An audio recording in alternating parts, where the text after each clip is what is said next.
Oi, gente querida e amiga do canal Paz e Bem, da TV 247. Este é o programa Paz e Bem. Eu sou Mauro Lopes.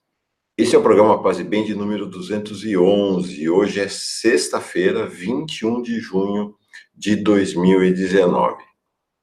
Se você não está inscrita ainda no canal Paz e Bem, vem para cá, inscreva-se, faça parte dessa comunidade que deseja uma espiritualidade plural e de paz. Se você tem possibilidade, torne-se um assinante, uma assinante solidária aqui do canal Paz e Bem. É super simples fazer a assinatura. Tem o link aqui na descrição do vídeo, no alto da página do Paz e Bem, não da TV 247, claro, no alto da página do Paz e Bem aqui no YouTube, tem lá o íconezinho do Catarse, né? Um redondinho assim, coloridinho, você vai direto para a página, e tem também no site pazebem.org, tem também o link para assinatura, tá bom? Pois bem, fiquei muito impactado com uma imagem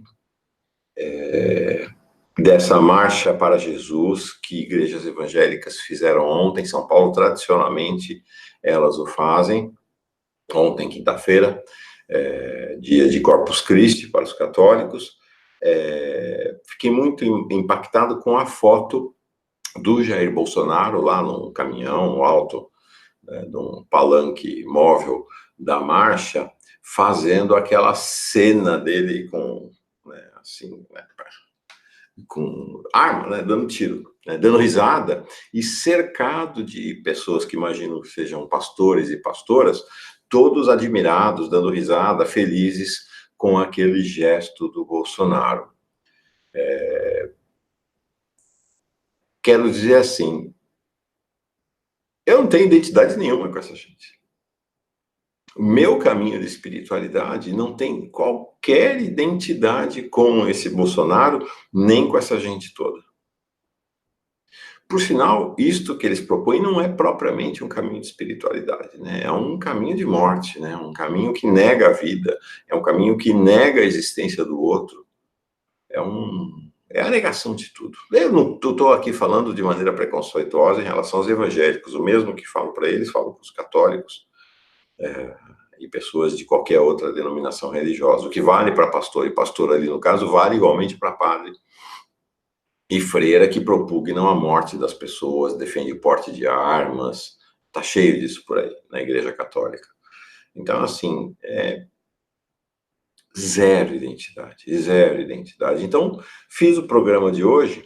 Bom, primeiro, não tive coragem de colocar esta imagem do Bolsonaro como a capa, né, a imagem que é a capa do programa Paz e Bem de hoje. Achei que realmente não tinha o menor sentido fazer isso, mas vou colocar na aba Comunidade. Se você for no canal Paz e Bem, você vai encontrar a aba Comunidade, vai estar lá a Comunidade, você clica lá, tem as capas de todos os programas Paz e Bem, avisos, é um jeito da gente conversar, né? Uma maneira de dialogar. E eu vou colocar então a foto, essa foto impressionante realmente do Bolsonaro fazendo o gesto de armas num negócio que se chama Marcha para Jesus. Marcha para algum lugar, para alguma direção, para alguma pessoa. Para Jesus não foi mesmo, não é mesmo, né? Assim como essas celebrações de Corpus Christi, corpo de Cristo, podem celebrar qualquer coisa menos o corpo efetivo, a mensagem efetiva de Jesus Cristo em tantos casos, né? Aí fico pensando assim, eu tenho muito mais identidade com meus amigos e amigas ateus e ateias. Não é só que eu tenho identidade política, não é apenas que eu tenho identidade de propósito, de pensamento. Não, eu tenho identidade do ponto de vista do caminho de espiritualidade com os meus amigos ateus e ateias, que recusam-se a essa jornada aí de defesa da morte, de negação do outro. Muita identidade do ponto de vista de caminho e espiritualidade. E essa é uma questão. Então, eu quis trazer hoje, não vou ficar aqui perdendo o seu tempo, nem o meu, a gente já comentou em outros momentos aqui do Paz e Bem, analisando essa coisa pavorosa aí, acho que a foto, o gesto falam por si mesmos. Eu queria falar, então, sobre essa questão bonita, né? Que é assim, como ateus e ateias podem ser, e de fato o são, tantas vezes, professores e professoras de espiritualidade para toda a humanidade e para nós que nos dizemos, de alguma maneira, vinculados a uma religião, a um caminho de espiritualidade. Porque há tantos ateus e ateias que têm eles mesmos caminhos de espiritualidade tão bonitos e com os quais nós podemos aprender.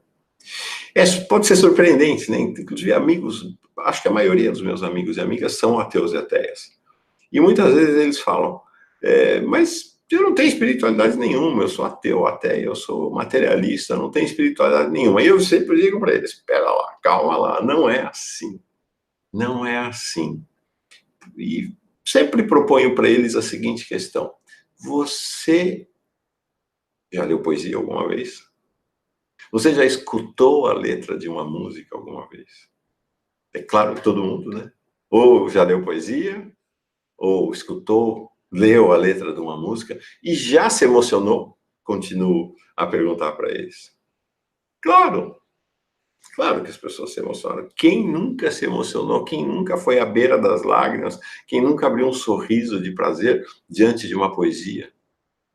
Ou da letra de uma música, que é poesia também? Aí eu digo para eles, bom, então você tem espiritualidade.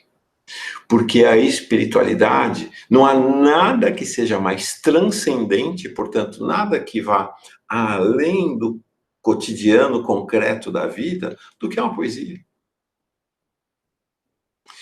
A gente usou aqui no Paz e Bem, durante muitas vezes, muitos programas, as orações do livro do Faustino Teixeira e do Frei Volney Berkenbrock, se eu não estou enganado, esse é o sobrenome dele, As Orações da Humanidade. Neste livro tem muitas orações que, na verdade, são poesias. Então, oração, poesia, poesia, oração, são irmãs muito, muito parecidas. Toda poesia tem um quê de oração. Toda oração verdadeira tem um quê de poesia. Então, eu digo isso para os meus amigos e amigas ateus e ateias. Se você emociona-se com uma poesia, seja ela escrita na forma de poesia, literalmente falando, ou na forma de letra de uma música, você tem um caminho de espiritualidade, você é dotado de espiritualidade, você transcende. Você faz uma experiência de transcendência. Quer ver? Eu trouxe para a gente examinar uma poesia, então pode ser qualquer poesia, mas eu achei que valia a pena, inclusive, falar de uma poesia de um comunista, materialista, para mostrar esse exercício de espiritualidade, esse caminho de espiritualidade explicitado por ateus e ateias. Então eu trouxe um trechinho, pequeno trecho, da abertura de uma poesia de um dos mais maravilhosos poetas da história da humanidade, um revolucionário comunista russo, participou da Revolução Russa, tem um papel importante no pós-revolução, na animação das pessoas. É ele, Vladimir Mayakovsky. Ele escreveu uma poesia para a amada, a grande amada da vida dele, a Lila Brick, ali nos anos 20, chamada Comumente é Assim. Olha só o início da poesia. Cada um, ao nascer, traz sua dose de amor, mas os empregos, o dinheiro, tudo isso nos resseca o solo do coração. Sobre o coração levamos o corpo, sobre o corpo a camisa, mas isto é pouco. Vou ler de novo. É uma maravilha, de uma profundidade. Cada um, ao nascer, traz sua dose de amor, mas os empregos, o dinheiro, tudo isso nos resseca o solo do coração. Sobre o coração, levamos o corpo, sobre o corpo a camisa, mas isto é pouco. Tá? Se não há espiritualidade nessa poesia, não sei onde pode haver. Então, e mais ainda, né? Para além de toda a poesia, dos poetas e poetisas, a possibilidade de nos emocionarmos com isto, olhar a natureza, ver o nascer do sol, deparar-se com a cachoeira, admirar-se com o canto dos pássaros, com a criança que corre na rua, com a bola que sai girando. Tudo isso é caminho de espiritualidade. Tudo isso é caminho. Por quê? Porque tudo isso é caminho de conexão a mais íntima possível com a nossa humanidade. Com a nossa humanidade. Isso é caminho de espiritualidade. Não essa redução feita pelas religiões institucionais, muitas vezes há um amontoado de regramentos e controles sobre o corpo, a mente, a alma. Espiritualidade é liberdade. Espiritualidade é um caminho de liberdade. Isso não quer dizer que a espiritualidade não demande disciplina. A gente já falou desse assunto algumas vezes aqui. Há que haver disciplina, mas disciplina livre, escolha consciente e livre. Então, eu acho e acredito que esse é um grande paradoxo do século XXI. No século XXI, a gente vê o ressurgimento brutal dessa coisa do fundamentalismo, do regramento, do controle do corpo, da mente, da alma, essa marcha, essa coisa do Bolsonaro na marcha para Jesus, eu acho que é um exemplo máximo, até caricato, dessa dinâmica do fundamentalismo. Se bem que ali, desculpa, fundamentalistas, desculpa, não quero ofendê-los, ali não é fundamentalismo coisa nenhuma, aquilo é uma picaretagem sem vergonha, aquele é um desejo de morte que nada tem a ver com religião, nem desse Bolsonaro, nem desses Marcos Feliciano, pastores e pastoras que estão interessados mesmo em grana, plata, em seus jatinhos, em ficarem milionários. Mas é sobre esse ressurgimento do fundamentalismo que essa camada de elite aí, de bispos, bispas, pastores, pastoras, bolsonaros, Marcos Felicianos, surfam e se aproveitam e ficam ricos e constroem seus projetos políticos. Nós temos, então, no século XXI, essa coisa tão forte. Mas tem também no século XXI esta maravilha, esta beleza. O canal Paz e Bem só existe por causa disso. Ele não é autor, ele está apenas dentro dessa grande corrente. Que corrente é esta? A corrente que abraça e se admira com uma espiritualidade liberta dos condicionamentos, das regras, das caixinhas das religiões institucionais. Isso não quer dizer abrir mão de nada. Eu continuo católico, continuo arraigadamente católico, sinto-me assim. Mas eu não vou me limitar às dinâmicas internas da igreja, às ordens, aos controles da sua hierarquia. E não é assim. E não tem sido assim esse caminho que tanta gente faz mundo adentro, que nós fizemos aqui no Paz e Bem. Eu já li aqui, vou ler de novo, porque nos últimos meses, talvez até nos últimos anos, nenhum texto impactou-me mais quanto à jornada de espiritualidade do que a carta da Olga Benário Prestes. Isso foi objeto de um programa aqui no Paz e Bem, em novembro do ano passado, que ela escreve na véspera da morte. A Olga, deixa eu pegar aqui, ó. A Olga foi assassinada na Câmara de Gás em 23 de abril de 1942. Jovem de tudo ainda, com 34 anos de idade. A filha dela, Anita, havia nascido quando ela já fora deportada para a Alemanha, numa prisão. Depois ela foi separada da filha e foi para o campo de concentração de Bernburg, onde morreu assassinada na câmara de gás. E ela escreveu uma carta, na véspera da morte dela, ela escreveu uma carta para o seu marido, Luiz Carlos Prestes, e para sua filha, Olga Benário Prestes, comunista, ateia, materialista. Vou ler aqui, a carta é em tudo emocionante, de fato, acho que é um dos grandes documentos de espiritualidade da história da humanidade. Queridos, amanhã vou precisar de toda a minha força e de toda a minha vontade. Por isso, não posso pensar nas coisas que me torturam o coração. que são mais caras que minha própria vida. E por isso me despeço de vocês agora. É totalmente impossível para mim imaginar, filha querida, que não voltarei a ver-te, que nunca mais voltarei a estreitar-te em meus braços ansiosos. Quisera poder pentear-te, fazer-te as tranças. Ah, não, elas foram cortadas. Mas te fica melhor cabelo solto, um pouco desalinhado. Antes de tudo, vou fazer-te forte. Deves andar de sandálias ou descalça, correr ao ar livre comigo. Sua avó, em princípio, não estará muito de acordo com isso, mas logo nos entenderemos muito bem. Deves respeitá-la e querê-la por toda a sua vida, como teu pai e eu fazemos. Todas as manhãs faremos ginástica. Vês? Já volto a sonhar, como tantas noites, e esqueço que esta é a minha despedida. E agora, quando penso nisso de novo, a ideia de que nunca mais poderei estreitar teu corpinho cálido é para mim como a morte. Carlos, querido, amado meu, terei que renunciar para sempre a tudo de bom que me destes. Conformar-me-ia, mesmo que não pudesse ter-lhe muito próximo, que teus olhos mais uma vez me olhassem. E queria ver teu sorriso.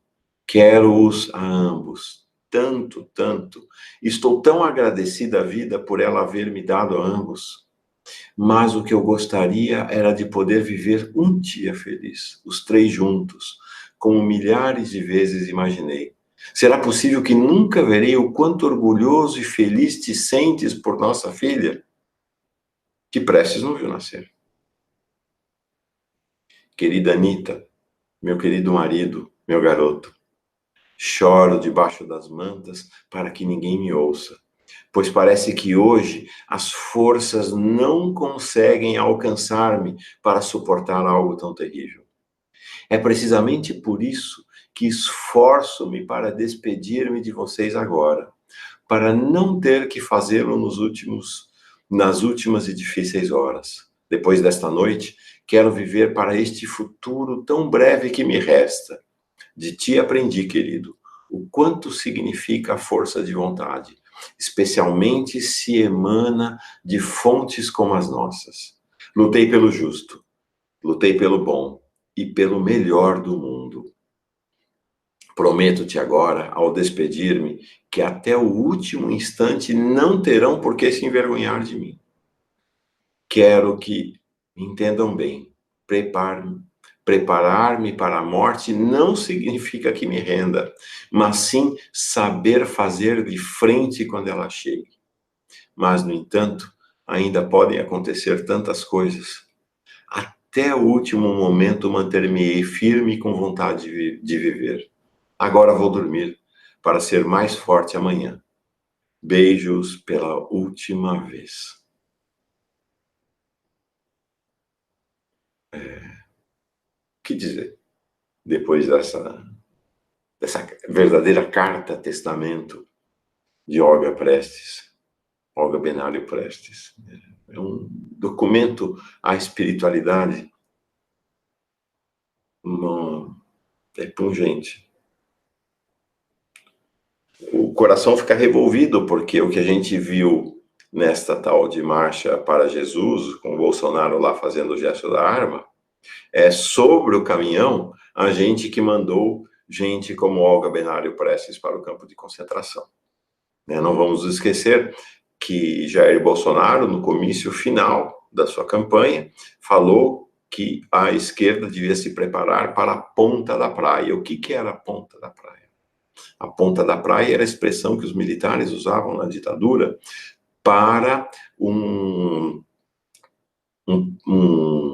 instalação da Marinha lá no Rio de Janeiro, que era um campo de concentração, né? Que era onde as pessoas, centenas de pessoas, foram torturadas cruelmente e assassinadas durante a ditadura militar, um campo de concentração. Então, é gente que defende o envio de Olgas para o campo de concentração. E Olga, comunista, nossa professora de espiritualidade, como tantos ateus e ateias. Acho que essa é a questão fundamental para a gente pensar nossa relação e não se dobrar diante dessa história de marxismo cultural, de que, vocês são como... Gente, se você está dentro de um caminho de espiritualidade, ignora, dê de ombros, porque sim, ateus e ateias podem ser, e quantas vezes não são, professores de espiritualidade. Não foi fácil para mim chegar aqui. Minha história dentro do cristianismo, dentro da caixinha do catolicismo, foi pontuada por crises, necessitou rupturas para que eu chegasse até aqui. Mas é tão bom sair da caixa, é tão bom abrir-se para essa realidade, e, na verdade, não tem nada de original, não tem nada de pós-moderno.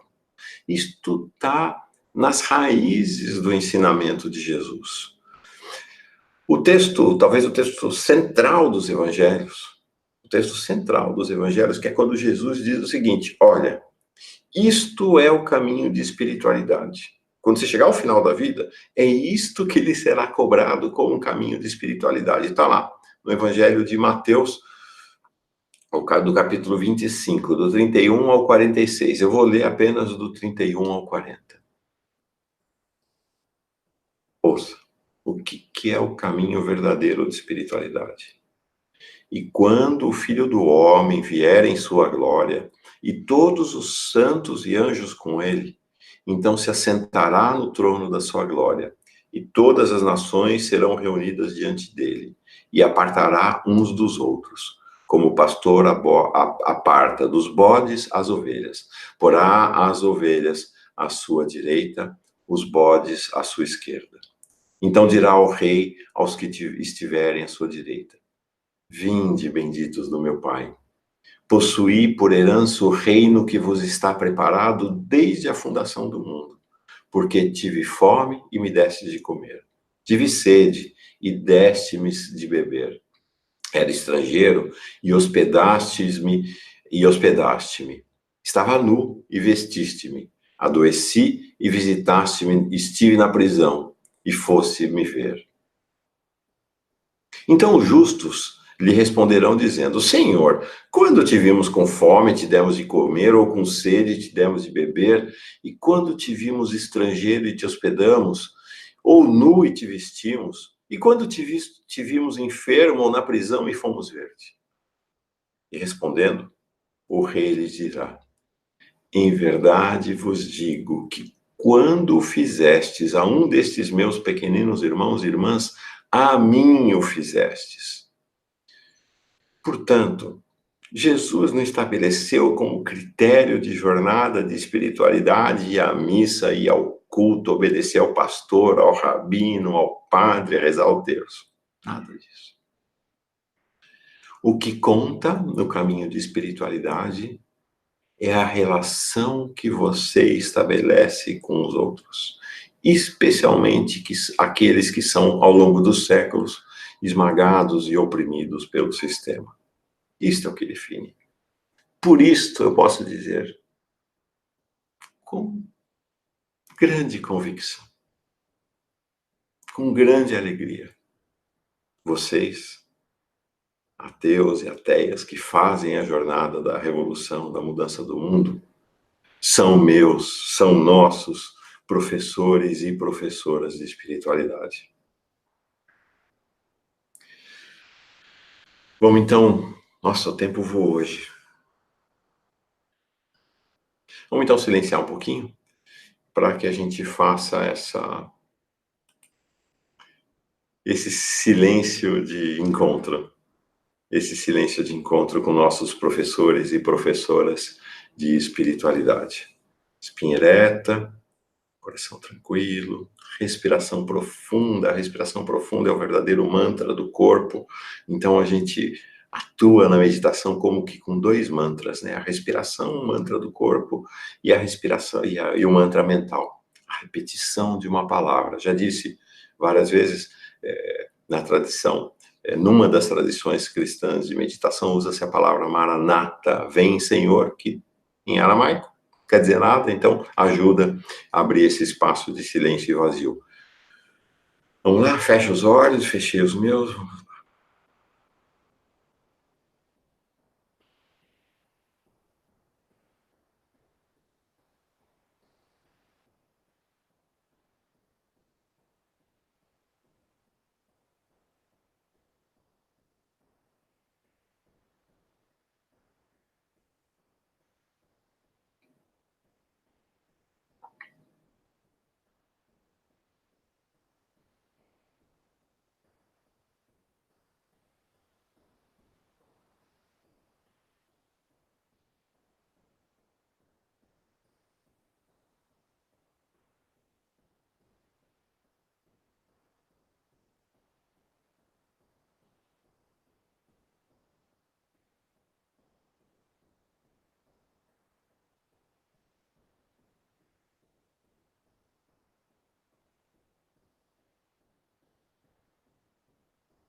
Façamos juntos e juntas o caminho, a jornada.